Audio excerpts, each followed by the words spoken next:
Hello again. I'm gonna pan out a little bit and just kind of put the brakes on our liturgy series, the series we've titled "Liturgy: Gathering Around the Practice of Non-Duality." Because I just had a really simple thought this last week while I was away back in my hometown in Missouri visiting family, and I thought it was worthwhile sharing with you. We're not going to get into the nitty gritty of like the components of the liturgy like we've been doing in previous weeks. We'll pick that up again this next week when I have more time to kind of write things out and get past this kind of holiday season, right? And more time and energy to devote to it. But I had a very simple thought that I thought might be worth sharing. It was kind of an aha moment for me in some ways, and it's led me to realize I've been reflecting on it a lot. So hopefully there might be something to it that would cause you to reflect on it an awful lot too. Yeah. So while my family and I were back in Missouri, which is where all of the grandparents and a lot of family members live, they all live within pretty much the same town, so they're close.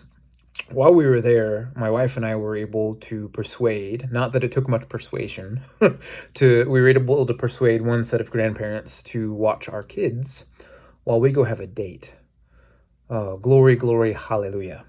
We have a 2-year-old and a 6-year-old, and date nights are very hard to come by these days, especially in the midst of a global pandemic. So just getting out of the house and having some time with each other, it's just a rare thing. A time with no children. We love our children. We also love to get away from them every now and then, right? You just need that time together.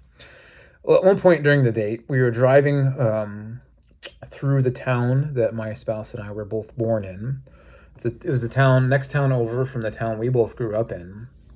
And we're driving right across, we're driving right in front of the college I went to for my first year of college before I transferred up to St. Louis, Southeast Missouri State University. Now, right across the street from this campus is a pizza place.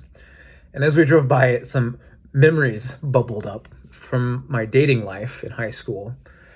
And that was one of the places where the most awkward date I have ever been on in my entire life.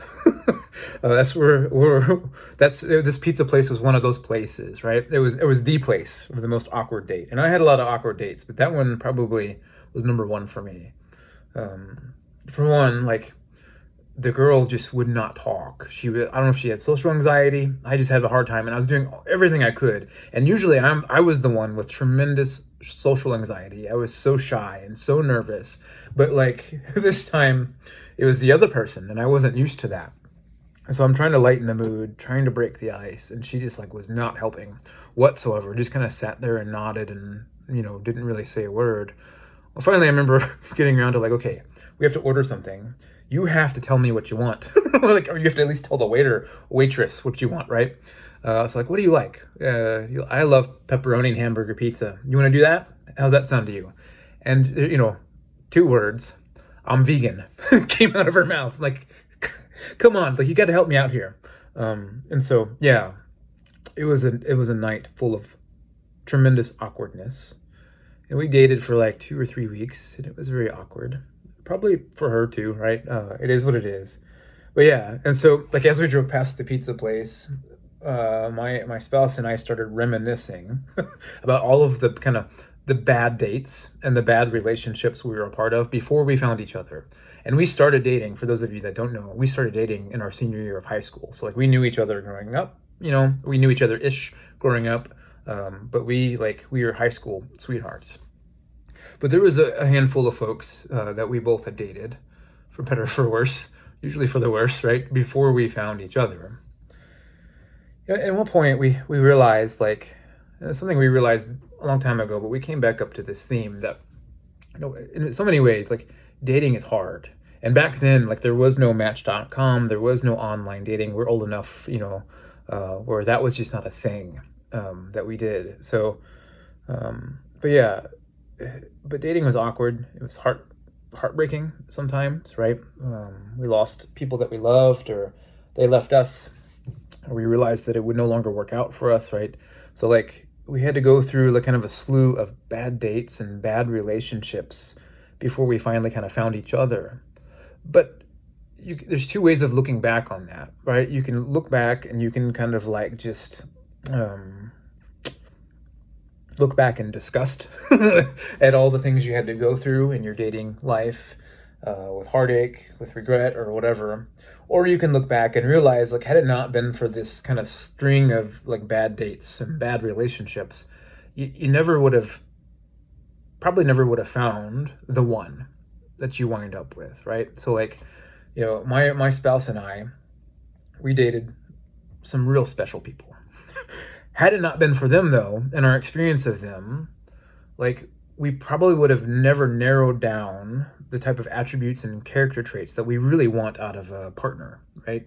So you kind of have to go through things and have some things fall apart in order to find yourself, in order to come to this kind of self-awareness of those things in another person that you really need, that you value, and these things that you're looking for when it comes to sharing your life with somebody else. And oftentimes you learn it the hard way by dating somebody who embodies the exact opposite of what it is that you need or want. But sometimes you don't realize that until you go through the relationship and you leave it, right? And for many of us, we never would have found the love of our lives had we not struck out several times before meeting them, right? There's something to that. So after we got done with that conversation and just kind of reflecting on that, well, sometime within the next day or two, this kind of thought just popped in my head where the church is a lot like that.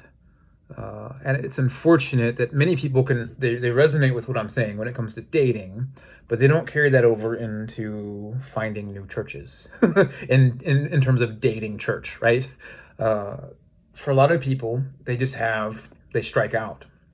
They go to their first church, they have their first church experience, and they kind of universalize it, and they get jaded because it didn't work out for them, right? Their hearts were broken, and they felt like they were abused in the relationship or whatever, and it's very likely that they were. But they universalize that, and they think that just because they experienced that in one church setting, that every church setting is going to be the same way, right? It's oftentimes if we get really heartbroken, in a dating relationship, we tend to universalize that, right? We put our walls up, we put our guard up, and we tend to think that every person is going to be like that, right? We're afraid of getting hurt in the same ways that we were hurt in the past. But in order to kind of undo a lot of that and to heal and to grow, like, you have to be willing to put yourself out there again, and take the risk, because love is worth the risk, right? And finding compatibility and somebody to share your life with, if that's the way you're wired, right? That's a wonderful thing. It's worth the risk. Yeah, it's a simple metaphor, but there's some power to it, right?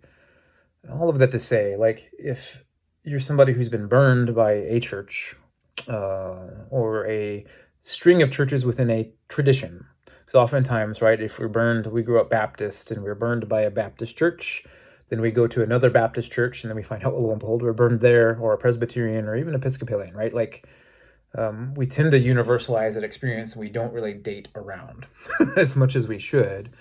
But just because you were hurt in another church setting, it doesn't mean that all church settings are like that, right? And that sometimes you have to go through that. I think in terms of like looking back on where we've come from in terms of our faith, like sometimes you have to go through that heartache and that turmoil and all of that stuff, right?